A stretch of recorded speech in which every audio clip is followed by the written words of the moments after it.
video na pwedeng maging ebidensya para mapatunayang may paglabag si General Torre sa pagka-aresto dyan kay dating Pangulong Duterte. Ito, panoorin natin yung video na kung saan ay mayroong mga kumbaga sabi nila ay napakatalino daw ni Tatay Digong dito sa ginawa niya para ma-checkmate itong si General Torre.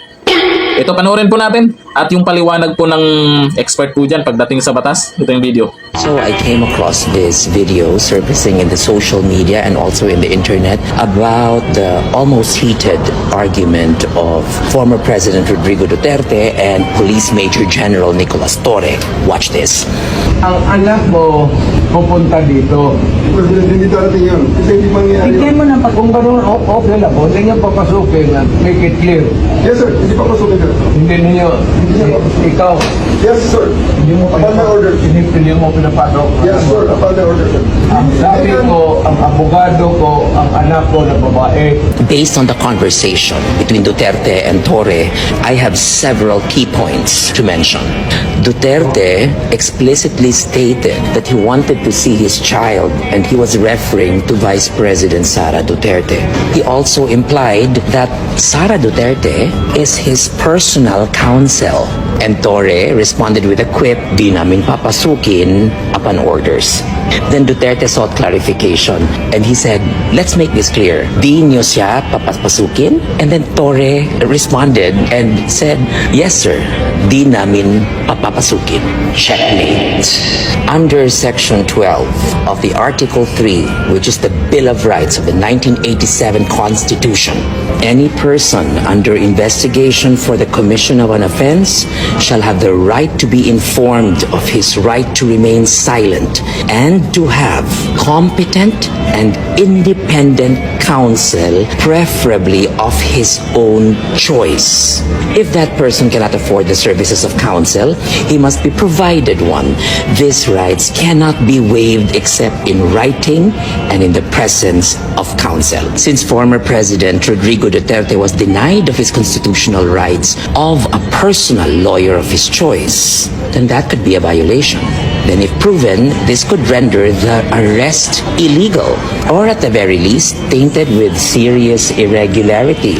Rodrigo Duterte is really the greatest political tactician of this time. Another day, another Regal POV. Napansin ko rin yan yung video na yan na kung saan ay inulit pa ni Tatay Digong, kumbaga kinirarify ni Tatay Digong yung sinabi na hindi papasukin yung si VP Sara, yun yung abogado, magiging abogado niya, ay di natin alam, dyan na pala nilalambat si Torre para isa din po yan na magpapatunay na illegal yung pagka-aresto nila kay dating Pangulong Duterte. Makita natin naman dyan sa mukha po ni Tatay Digong na mukhang kampante naman siya.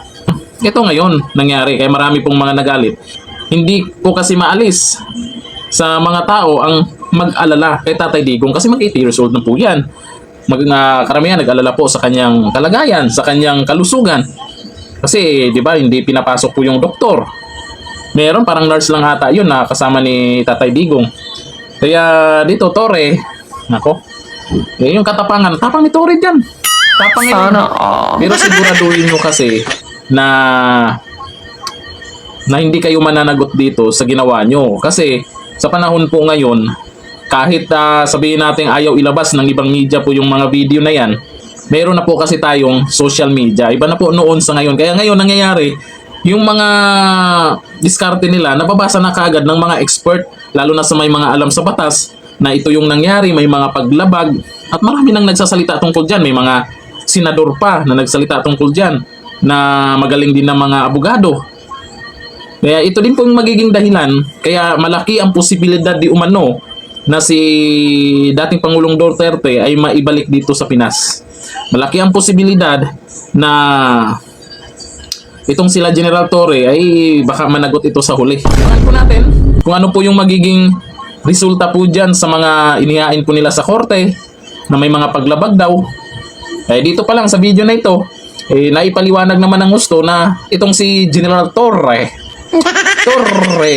ay dito natin makikita na mayroong paglabag sa batas. Ay at least nakikinig tayo sa mga paliwanag ng mga may mga nakakaalam. Kaya maraming mga nag-react dyan. Maraming mga nagalit.